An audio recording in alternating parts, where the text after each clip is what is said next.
Hey guys, Jeremy here from Homesteading Roots. Today's video is going to be about me turning on the lathe hummingbird houses. You'll see that from start to finish, from just a square block of wood, turn it round, to the carving out, giving it a shape, and the final product. And what I did here was I wrote some notes down for you to give you a little insight on what the hummingbird kind of requires as flying into the house and what they build their nests out of it. It's kind of long, so I'll make it as quick as possible. The hummingbird house are designed to be shallow, as the hummingbird likes to always be alert and aware of their surroundings. Hummingbirds are very conscious of predators and the weather, such as wind and rain. For this reason, it's always best to place your hummingbird house where there is shelter and protection, such as under the eave of your house. Another great way to attract hummingbirds to your house is to hang a feeder nearby. Hummingbirds will gather moss, feathers, and spider silk. Yes, spider silk, to create their nest out of. If you are lucky and the hummingbird feels safe enough, you just may find yourself with a resident hummingbird, as females like to use the same house time and time again. So if you place your house somewhere that the hummingbird feels safe enough, you may just have one return year after year. To show you the finished product here is that's basically it. The top here seems to be a little bit loose, but I did it on purpose, and that's because the string here goes through, as you can see, it goes through the top and it goes in through the bottom there, and I wanted to create enough gap that string doesn't bind up. And if this string ever were to deteriorate or you need to change it out, you could put a piece of paracord in there, something maybe a little stronger, and it won't bind up. That house, the top of the house should sit a little loose, but over time it should swell and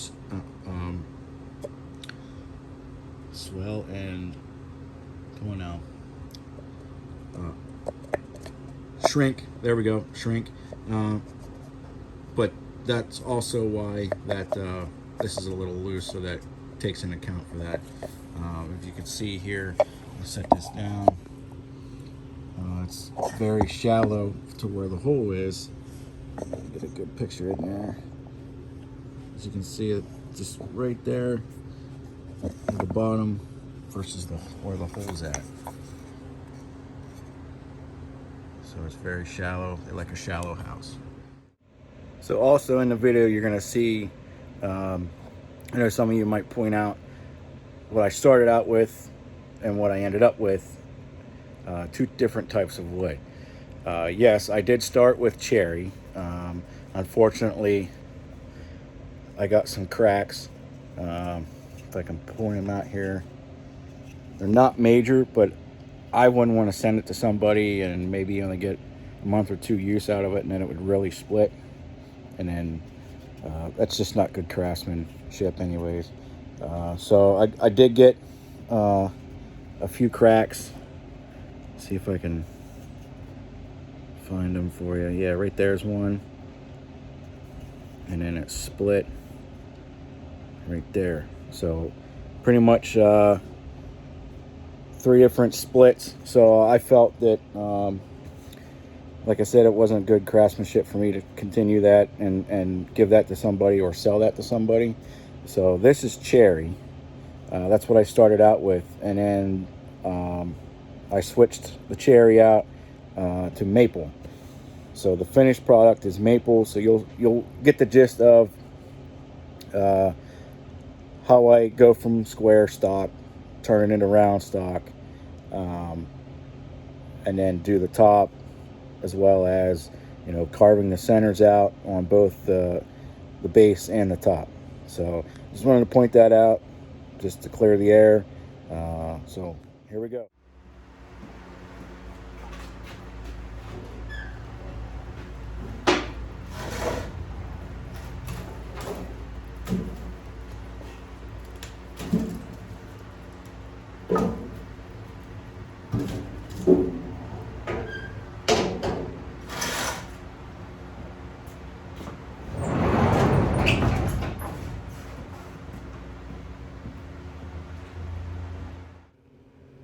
So to start off the day, get the old planer and the sharpening wheel out.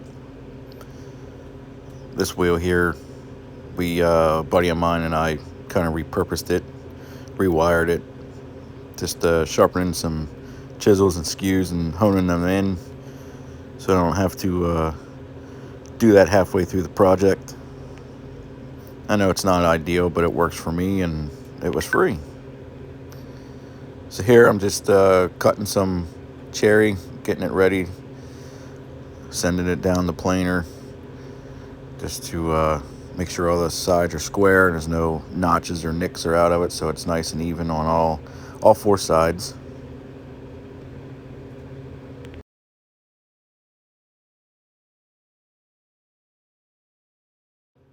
Here I'm getting the lathe ready, all set up.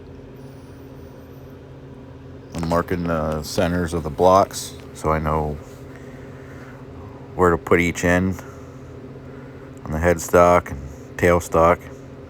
Just makes it easier, makes it balanced. There you can see I'm putting the chucks on, getting her tightened up, putting my apron on, and off I go.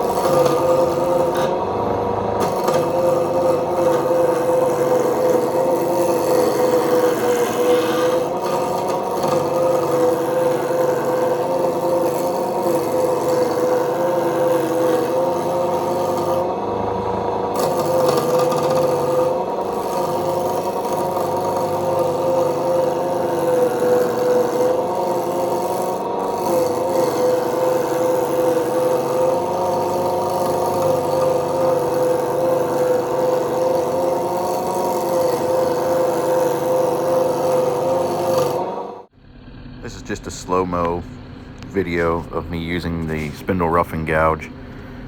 A lot of professionals tend to use other chisels, but this is what works for me. This is what feels safe to me, and that's what best works for me. Here I'm just checking. As you can see, I got two flat spots that need to be taken care of. One right there, and one should be total opposite of it.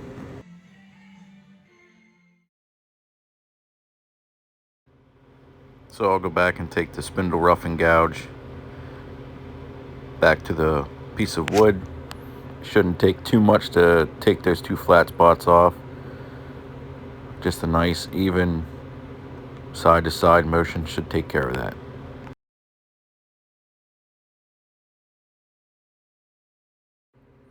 One way to find out if those flat spots are gone is to take your back side of your chisel and place it on top, and you'll feel the flat spots through your chisel, the vibration as it spins.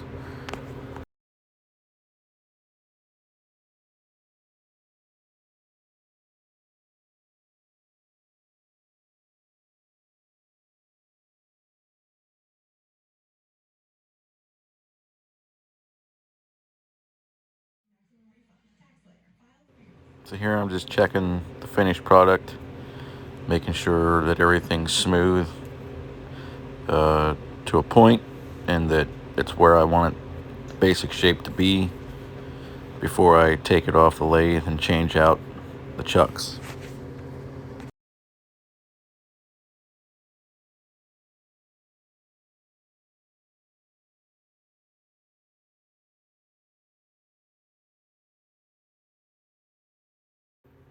Here I'm roughly marking out what my top, my middle, and my bottom that I want it to look like, where I start my cuts, start my shaping. You'll see that I'll make some marks and I'll turn the lathe on low and I'll put my pencil marks on and transfer them all the way around.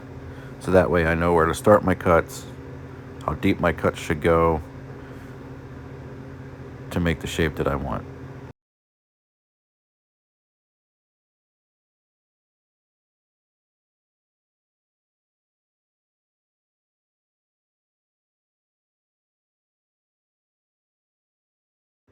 And once I have my marks made, I'll start my overall shaping,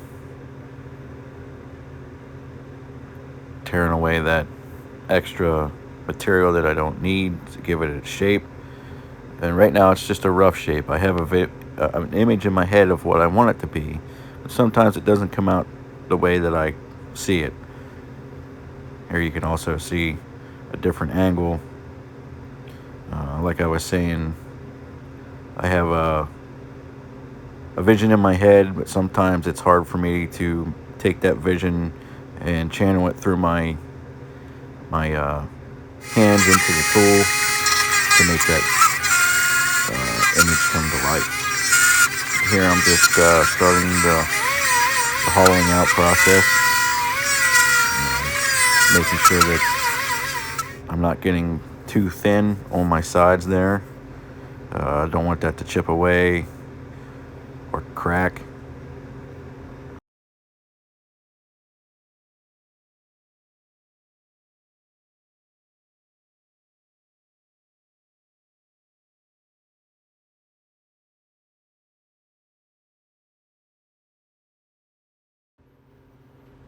Here I have the hollowing out process done. I did take the product out of the chuck there, so it is not balanced too well. But for this, it's fine. I'm just doing a little bit of fine sanding and getting any blemishes that were left behind. Just using some 220 sandpaper to get all of that removed.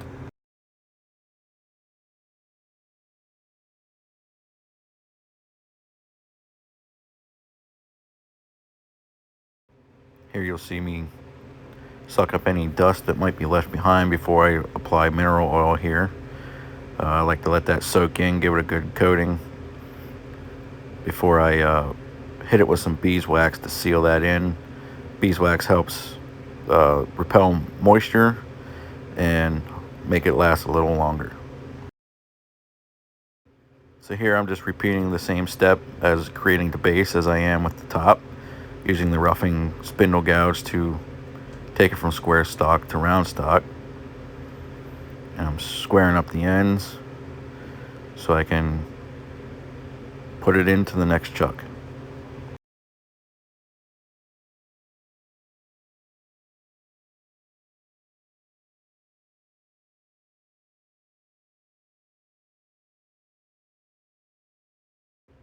Just like before on the base, I'm starting the hollowing out process.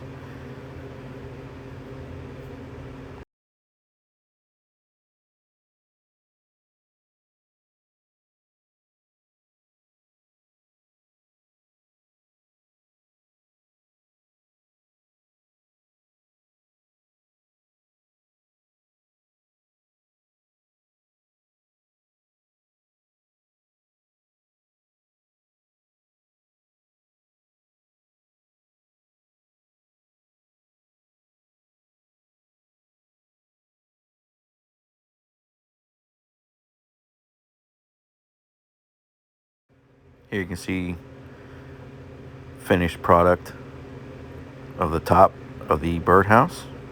Just making sure that's all nice and smooth.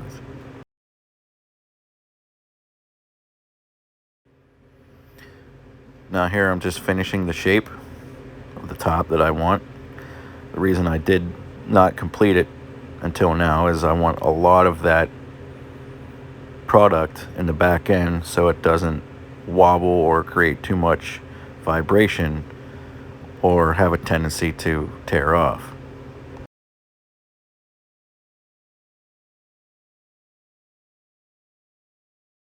If you look right here, that's where you want to focus on, and then you can really see the wood taking shape.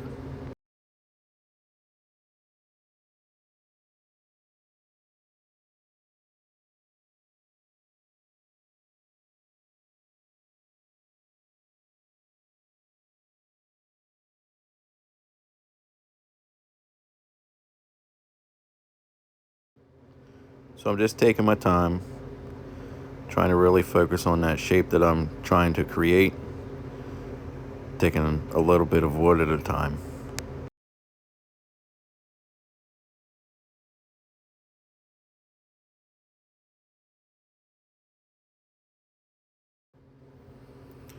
Here I'm starting the process of separation, taking that material down so that I can separate it from the base to the top.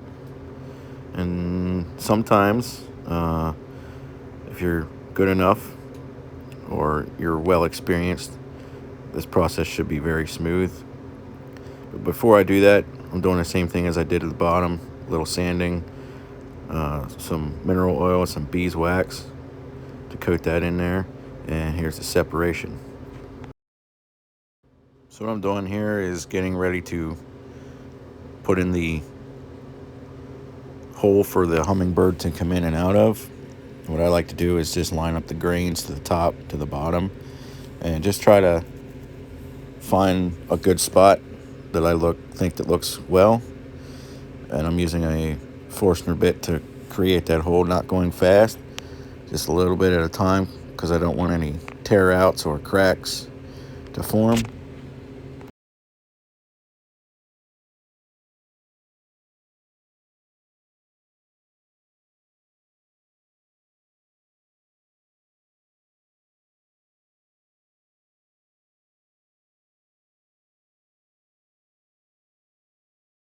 And there you have it. So just touching that up with a little bit of sandpaper, getting any splinters, making it nice and smooth. So this next part, I'm going to do the top, just making sure my grains are lined up so that they match. As you can see there, give a good indication of where the lines are in the grains. And then I will use a drill bit to put two holes in directly opposite of each other, as you can see there.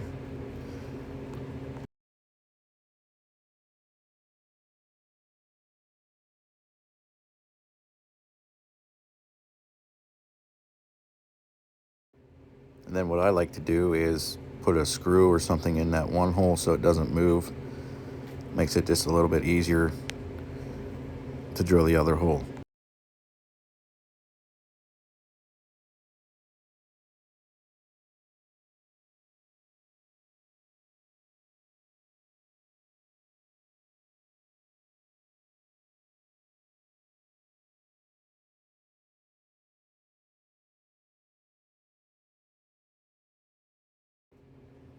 And then after the holes are all drilled, I'll do one last little coat of mineral oil just to shine it up.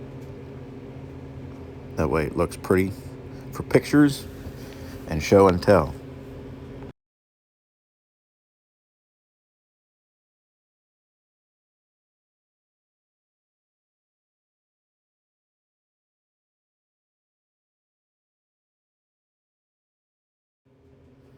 I will then eventually coat the inside with mineral oil just to protect it.